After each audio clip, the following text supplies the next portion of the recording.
വന്ദേ ഭാരതം എന്താണ് ഭാരതം എന്ന് പറയാലോ. ആ ഭാരതം എന്നും പറയാം. ഞാനല്ല കൂട്ടുന്നത്, എൻ്റെ മാനേജറല്ലേ കൂട്ടുന്നത്. കൂട്ടിയിട്ടുണ്ട്, അധികം ഒന്നും ഇല്ല, എന്നാലും കുറച്ച്.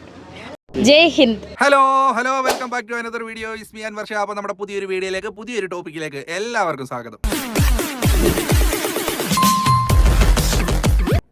അപ്പോൾ പ്രിയമുള്ളവരെ, ഞാൻ ഇന്ന് കൊണ്ടുവന്നേക്കുന്ന ടോപ്പിക്ക് മറ്റൊന്നുമല്ല, നമ്മുടെ രേണുസുതിയാണ്. രേണുസുതിയുടെ കുറച്ച് വിശേഷങ്ങൾ എനിക്കറിയാനുണ്ട്. അപ്പോൾ അത് നിങ്ങൾക്കും അറിയാൻ താല്പര്യം കാണുമെന്ന് ഞാൻ വിചാരിക്കുന്നു. അപ്പോൾ അതൊക്കെ ഞാൻ ചോദിച്ച് ഇന്നെല്ലാം മനസ്സിലാക്കുവാണ്. അപ്പം ആ വീഡിയോ ആണ് നിങ്ങളോട്ട് ഞാൻ പങ്കുവെക്കുന്നത്. ആരും സ്കിപ്പ് അടിക്കല്, മാക്സിമം അവസാനം വരെ കാണുക. നിങ്ങളുടെ അഭിപ്രായങ്ങൾ കമൻറ്റ് ചെയ്യുക. കൂടാതെ നിങ്ങൾ നമ്മളെ ഒന്ന് സപ്പോർട്ട് ചെയ്യാൻ വേണ്ടി നമ്മുടെ ചാനൽ ഒന്ന് സബ്സ്ക്രൈബ് ചെയ്യുക. കൂടാതെ ഫേസ്ബുക്കിലാണ് കാണുന്നതെങ്കിൽ ഒന്ന് ലൈക്ക് ചെയ്യുക, ഷെയർ ചെയ്യുക, കമൻറ്റ് ചെയ്യുക, ഹൈപ്പ് നൽകുക. നിങ്ങളുടെ മാക്സിമം സപ്പോർട്ട് നൽകി നമ്മളെ മാക്സിമം കൂടെ നിൽക്കുക. അപ്പോൾ നമുക്ക് നേരെ വീഡിയോയിലേക്ക് കിടക്കാം. ആദ്യമായിട്ട് നമുക്ക് ചോദിക്കാനുള്ളത്, ചേച്ചി പ്രതിഫലം കൂട്ടിയെന്നുള്ളൊരു വാർത്ത എങ്ങനെ കേൾക്കുന്നുണ്ടായിരുന്നു. അപ്പോൾ അതിനെക്കുറിച്ച് നമുക്കൊന്ന് ചോദിച്ച് തുടങ്ങാം. എന്താണ് ചേച്ചി അതിൻ്റെ നിജസ്ഥിതി ഒന്ന് പറയാമോ? പ്രതിഫലം കൂട്ടിയപ്പോൾ പ്രതിഫലം ഞാനല്ല കൂട്ടുന്നത്, എൻ്റെ മാനേജറല്ലേ കൂട്ടുന്നത്. കൂട്ടിയിട്ടുണ്ട്, അധികം ഒന്നും ഇല്ല, എന്നാലും കുറച്ച്. അത് ഓരോരുത്തരുടെ ഇതനുസരിച്ച് അവൾ അങ്ങനെയാണ് ചെയ്യാറ്. ആ കുട്ടി ഇപ്പം തന്നെ പറയാം, അങ്ങനെ ഒരു മാനേജറെ കിട്ടിയ ഭാഗ്യം. കാരണം എല്ലാ കാര്യവും ഇന്നലെ അവൾ ഇവരോട് വിളിച്ചിട്ട് പറയാണ്, നിങ്ങൾ കൊളാബ് ചെയ്യുന്നില്ലേ, നാളെയല്ലേ പ്രോഗ്രാം. അപ്പോൾ അത്ര ഉത്തരവാദിത്തമാണ് എൻ്റെ മാനേജർ കരീഷ്മയ്ക്ക്.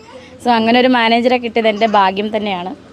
എല്ലാ കാര്യങ്ങളും A to Z കാര്യങ്ങൾ ഞാനൊന്നും അറിയണ്ട. ഇപ്പം നാളെ പോകുന്നത് തന്നെ, നാളെ വൈകിട്ട് ഇവിടുന്ന് കയറുന്നത്, അവിടെ ചെല്ലുന്നതോടെ തൊട്ടുള്ള കാര്യങ്ങളെല്ലാം അവളാണ്. അവിടെ ചെന്ന് നമ്മൾ ഇനോഗ്രേഷൻ കഴിഞ്ഞിട്ട് തിരിച്ച് റിട്ടേൺ വരുന്നോടം വരെ എല്ലാ കാര്യം അവരുമായിട്ട് കോണ്ടാക്ട് ഇത് ചെയ്യുന്നത്, കോർഡിനേറ്റ് ചെയ്യുന്നത് എൻ്റെ മാനേജറാണ്, കരീഷ്മയാണ്. അതിനാണല്ലോ ചേച്ചി മാനേജർ എന്ന് പറയുന്നത്. എല്ലാ കാര്യങ്ങളും മാനേജ് ചെയ്ത് കൊണ്ടുപോകുന്നതിനാണ് നമ്മൾ മാനേജർ എന്ന് പറയുന്നത്. ആ ജോലിക്കാണ് ആ പെണ്ണിനെ വെച്ചേക്കുന്നത്. ആ പെണ്ണ് ആ ജോലി കൃത്യമായിട്ട് ചെയ്യുന്നു. അങ്ങനെ ചെയ്യുന്നല്ലോ, അത് നല്ല കാര്യം. ചേച്ചിയെ കാക്കി ഉറുമ്പൊന്നും കൊണ്ടുപോകാതെ എന്തായാലും കാത്തു സൂക്ഷിച്ച് കൊണ്ടുപോകുന്നുണ്ടല്ലോ, അത് തന്നെ വലിയ കാര്യം. ചേച്ചിക്ക് അങ്ങനെ തന്നെ ഒരാളെ കിട്ടട്ടെ. ഇനിയിപ്പോൾ എനിക്ക് അറിയാനുള്ളത് ചേച്ചിയുടെ പേഴ്സണൽ കാര്യമാണ്. അതായത് കുറച്ച് നാളായിട്ട് ഈ ഒരു കരക്കമ്പി കേൾക്കുന്നുണ്ട്, ചേച്ചി കല്യാണം കഴിക്കാൻ പോവുകയാണ്, അല്ല ലിവിങ് ടുഗദറിലേക്ക് പോവുകയാണ് എന്നുള്ളതൊക്കെ. എന്താണ് അതിനെക്കുറിച്ച് ചേച്ചിക്ക് പറയാനുള്ളതെന്ന് കേൾക്കാം നമുക്ക്. കല്യാണം കഴിച്ചു കഴിഞ്ഞാൽ സുധിച്ചേട്ടൻ്റെ ഓർമ്മകൾ നഷ്ടമാകില്ലേ? അതെങ്ങനെയാണ് കല്യാണം കഴിച്ചാൽ സുധിച്ചേട്ടൻ്റെ ഓർമ്മ നഷ്ടമാകുന്നത്? സുധിച്ചേട്ടൻ്റെ ഓർമ്മ നഷ്ടമാകാത്ത ഒരാളെ കല്യാണം കഴിച്ചാൽ പോരെ? സുധിച്ചേട്ടനെ ഇഷ്ടപ്പെടുന്നത്, സുധിച്ചേട്ടനെ അംഗീകരിക്കുന്ന ഒരാൾ. പിന്നെ അത് ഞാൻ എന്നേ പറഞ്ഞല്ലോ, അങ്ങനെയാണെങ്കിൽ തന്നെ സുധിച്ചേട്ടനെ ഇഷ്ടപ്പെടുന്നത്. ഞാൻ പറഞ്ഞിട്ടുണ്ടല്ലോ, നല്ലൊരു എന്താ പറയുക, നല്ല മനസ്സിൻ്റെ ഉടമേനെ ആയിരിക്കും ഞാൻ കല്യാണം കഴിക്കാൻ പോകുന്നത്. എന്തോ അതിന് ആരും ഉണ്ടെന്നോ ഇല്ലെന്നോ ഞാൻ പറയുന്നില്ലല്ലോ, ഞാൻ പൊതുവേ പറഞ്ഞതാണ്. മനസ്സിലായോ?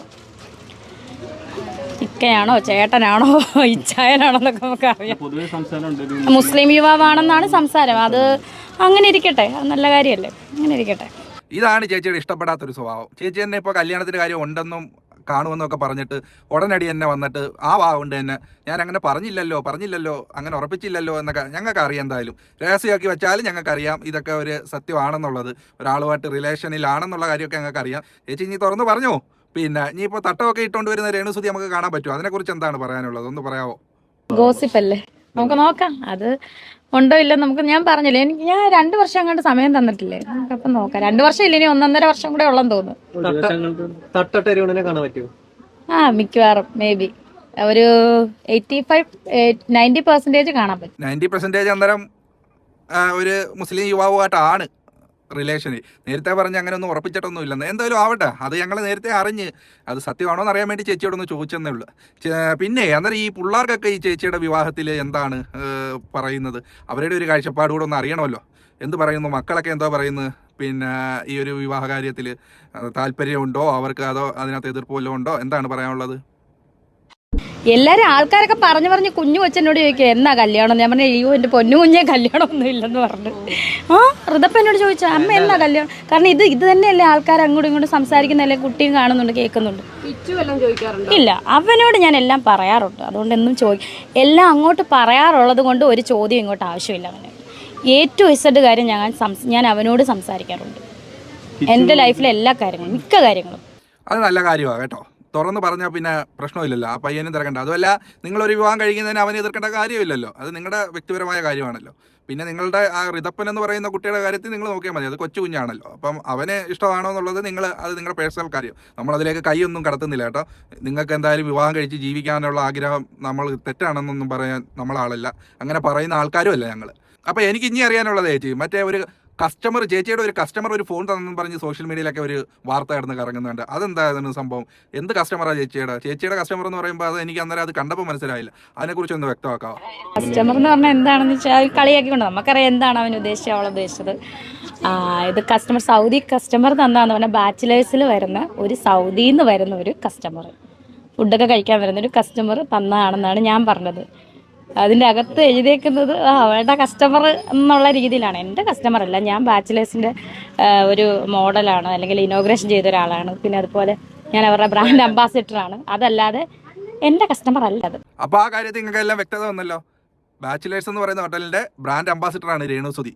അവരുടെ കസ്റ്റമറാണ് രേണുസുതിക്ക് ഫോൺ കൊടുത്തത്. അല്ലാതെ ഈ യൂട്യൂബിലും അല്ലെങ്കിൽ ഫേസ്ബുക്കിലും ഒക്കെ കാണുന്നത് പോലെ രേണുസുതിയുടെ കസ്റ്റമർ രേണുസുതിക്ക് ഫോൺ മേടിച്ച് കൊടുത്തതല്ല. അപ്പം നിങ്ങൾക്ക് ആ ഒരു സംശയം ഉള്ളവർക്കൊക്കെ അത് മാറി കിട്ടിയല്ലോ. അപ്പോൾ ഇനിയിപ്പോൾ നമുക്കറിയാനുള്ളത് മറ്റൊന്നുമല്ല, ഈ രേണുസുതിക്ക് മറ്റേ നോട്ടീസൊക്കെ കിട്ടിയില്ലയോ? പള്ളിയിൽ അച്ഛനൊരു നോട്ടീസ്, ബിഷപ്പ് ഒരു നോട്ടീസ് അയച്ചായിരുന്നല്ലോ, അത് കിട്ടിയെന്ന് ഞങ്ങൾ കണ്ട്. പിന്നെ അതിനോടൊപ്പം തന്നെ ആരാണ്ട് അച്ഛനെ നാറിന്ന് വിളിക്കുക ഏതാണ്ട് ചെയ്യുകയും ചെയ്തു. അതിനെക്കുറിച്ച് എന്താ പറയാനുള്ളത്? ആരാണ് അങ്ങനെ വിളിച്ചത്? ബിഷപ്പാണോ ഫിറോസ് ആണോ വിളിച്ചത്? ആരാണ് വിളിച്ചത്? അതിനെക്കുറിച്ചൊന്ന് പറയാമോ? അതിന് റെസ്പോൺസ് നിയമപരമായിട്ടല്ലേ നമുക്ക് നോട്ടീസ് കിട്ടി. അപ്പം തിരിച്ച് നിയമപരമായിട്ട് തന്നെ നമുക്ക് പോകാം. അതിനെപ്പറ്റി കൂടുതൽ നമ്മളിപ്പം വെളിപ്പെടുത്താൻ പറ്റില്ല. ബിഷപ്പല്ലേ വിളിച്ചത്? അല്ല, ഫിറോസ് പറഞ്ഞായിരുന്നല്ലോ, പ്രതികരിച്ചായിരുന്നല്ലോ. അതിന്റെ തിരിച്ചും പ്രതികരിച്ച് ആള് സൗമ്യമായിട്ട് സംസാരിച്ചതുകൊണ്ട് തിരിച്ചെനിക്കൊന്നും പ്രതികരിക്കാൻ പറ്റുന്നില്ല. എന്നെ ദേഷ്യം കയറ്റിക്കഴിഞ്ഞാൽ ഫിറോസൊക്കെ അറിയാം ഞാൻ എന്തൊക്കെയാ വിളിച്ചു പറയാം, എനിക്ക് തന്നെ അറിയത്തില്ലെന്ന്. എന്തിനാ ദേഷ്യം കയറ്റുന്നത്? മര്യാദയ്ക്ക് ഇപ്പം പറഞ്ഞ പുള്ളി, അദ്ദേഹം മര്യാദയ്ക്ക് പറഞ്ഞുകൊണ്ട് ഞാൻ മര്യാദയ്ക്ക് സംസാരിക്കും. നമ്മൾ തമ്മിലുള്ള ബന്ധം എന്ന് പറയുമ്പോൾ അത് വേറെ രീതിയിലേക്ക് ആളുകൾ കണ്ടിട്ടുണ്ട്. അതാണ് സംഭവം. അങ്ങനെ കാണുന്നവർ കാണട്ടെ. ഇപ്പൊ ഞാൻ പറയുന്ന എല്ലാം ശരിയാണോ തെറ്റാണോ എന്ന് അറിയാതല്ലേ ആൾക്കാർ പ്രതികരിക്കുന്നത്, ഓരോ കമന്റ്സ് ഇടുന്നത്. അപ്പം ആൾക്കാരുടെ മനസ്സിലുണ്ട്. അതിപ്പോ എനിക്ക് എന്താ പറയണ്ടെന്ന് ഞാൻ പറഞ്ഞിട്ടുണ്ട്. ഇനി കൂടുതൽ ഞാൻ പറയുന്നില്ല, കാരണം ഇവര് കുറെ ഈ പറഞ്ഞ പോലെ ഓൺലൈൻ പ്ലാറ്റ്ഫോമിൽ നമ്മൾ കണ്ടിട്ടുണ്ടായിരുന്നു. അത് ഇത് മാത്രമാണോ? ഈ ഫിറോസിന്റെ കാര്യം മാത്രമല്ലല്ലോ, ഒരുപാട് കാര്യങ്ങൾ വളച്ചൊടിക്കുന്നില്ലേ. ഇത് മാത്രം എന്ത് വളച്ചൊടിക്കുന്നൊന്നും ഇല്ലല്ലോ, ഒരുപാട് കാര്യങ്ങൾ വളച്ചൊടിക്കുന്നുണ്ട്. ഞാനിപ്പോ അതിന് കൂടുതൽ പറയുന്നില്ല, കാരണം ഇങ്ങോട്ടും മര്യാദയ്ക്കാണ് സംസാരിച്ചുകൊണ്ട് അടുത്തൊരു വീഡിയോ പുള്ളി ഇട്ടായിരുന്നു. മര്യാദയ്ക്കാണ് സംസാരിച്ചത്, അതുകൊണ്ട് ഞാനൊന്നും മിണ്ടുന്നില്ല. അതെന്താണ് ചേച്ചി അങ്ങനെ ഒരു പറച്ചില്? ആ ഒരു പറച്ചിലിനകത്ത് എന്തോ ഒരു മിസ്റ്റേക്ക് ഞങ്ങൾക്ക് വീണ്ടും ഫീൽ ചെയ്യുന്നുണ്ട്. മര്യാദയ്ക്കാണ് സംസാരിച്ചത്, അതുകൊണ്ട് ഞാനൊന്നും പറയുന്നില്ല എന്നുള്ളത്. അതെന്താണ് അതങ്ങനെ കുത്തി പറയുന്നത്? വല്ലതും ഉണ്ടോ? ഫിറോസിനെ പെടുത്തുവോ? എന്താണ്? ചേച്ചി ഒരു ചിരിയൊക്കെ ഉണ്ട് അത് പറയുമ്പോൾ. എന്തെങ്കിലും ആകട്ടെ. ഇനിയിപ്പോൾ എന്തായാലും ഇത്ര സമയമായില്ലേ, ചേച്ചിക്ക് അവസാനമായിട്ട് നമ്മുടെ പ്രേക്ഷകരുമായിട്ട് എന്താണ് പറയാനുള്ളത്? അല്ലെങ്കിൽ ചേച്ചിയെ കാണുന്നവരോട്, കേൾക്കുന്നവരോട്, കേരള ജനതയോട് ചേച്ചിക്ക് എന്താണ് പറയാനുള്ളത്? അതുകൂടെ പറഞ്ഞ് നമുക്ക് അവസാനിപ്പിക്കാം. ജയ് ഹിന്ദ്. ഓക്കെ, വന്ദേ ഭാരതം. എന്താണ് ഭാരതം എന്ന് പറയാലോ? ഭാരതം എന്നും പറയാം. ഞാനിപ്പോ വിട്ടോ. അല്ല, അങ്ങനെ പറയാം. വന്ദേ മാതരം എന്നും പറയാം, ഭാരതം എന്നും പറയാം. എന്തോ വന്ദേ ഭാരത്, അതെ, എന്നാലും പറയാം. ഭാരതം എന്ന് പറഞ്ഞാലും നമ്മുടെ ഇന്ത്യ അല്ലേ, അങ്ങനെയും പറയാം. ഓക്കെ. അപ്പൊ ഇനിയിപ്പോ അതിനെ ചൊല്ലി ആർക്കും ഒരു തർക്കം വേണ്ട. ചേച്ചി പറഞ്ഞല്ലോ വന്ദേ മാതരം എന്നല്ല ഭാരതം എന്ന് പാടിയാലും കുഴപ്പമൊന്നുമില്ല, അർത്ഥം രണ്ടും ഒന്നാണെന്നാ ചേച്ചി പറയുന്നത്. നമുക്കറിഞ്ഞുകൂടാ അതിനെക്കുറിച്ച്. നമ്മളെല്ലാം കേട്ടേക്കുന്ന വന്ദേ മാതരം എന്ന് പാടിയാണ്. അപ്പോൾ രേണുസുതി ഇനിയിപ്പോൾ അതൊക്കെ പാട്ട് തിരുത്തിയൊക്കെ പാടുന്നു. അത് ഇനിയിപ്പോൾ രേണുസുതിയുടെ അറിവായിരിക്കാം, നമുക്കതിനെക്കുറിച്ച് അറിഞ്ഞുകൂടാ. നമ്മൾ ഇത്രയും കാലം കേട്ടതും പാടിയതും എല്ലാം വന്ദേ മാതരം എന്നാണ്. അപ്പോൾ ചേച്ചി പറയുന്ന രണ്ടിനും ഒരേ അർത്ഥം, എങ്ങനെ വേണേലും പാടാന്ന്. അതെന്തായാലും ചേച്ചിയുടെ അറിവായിരിക്കാം. ഇനിയിപ്പോൾ നമ്മൾ അതിനെക്കുറിച്ചൊന്നും പറയുന്നില്ല. അപ്പോൾ എന്തായാലും ചേച്ചിയുടെ ഇന്നത്തെ ഈ ഒരു ചെറിയൊരു വീഡിയോ നിങ്ങളോട്ട് പങ്കുവച്ചു, നിങ്ങളെല്ലാവരും കണ്ടു എന്ന് കരുതുന്നു. അപ്പോൾ നമ്മളെ ഒന്ന് സപ്പോർട്ട് ചെയ്യാൻ വേണ്ടി നമ്മുടെ ചാനൽ ഒന്ന് സബ്സ്ക്രൈബ് ചെയ്യുന്ന കാര്യവും നമ്മളെ മാക്സിമം സപ്പോർട്ട് ചെയ്യുന്ന കാര്യം പരിഗണിക്കുക. വേറൊരു ടോപ്പിക്കുമായി നമുക്ക് വീണ്ടും കാണാം. അതുവരെയും എല്ലാവർക്കും ബൈ. താങ്ക്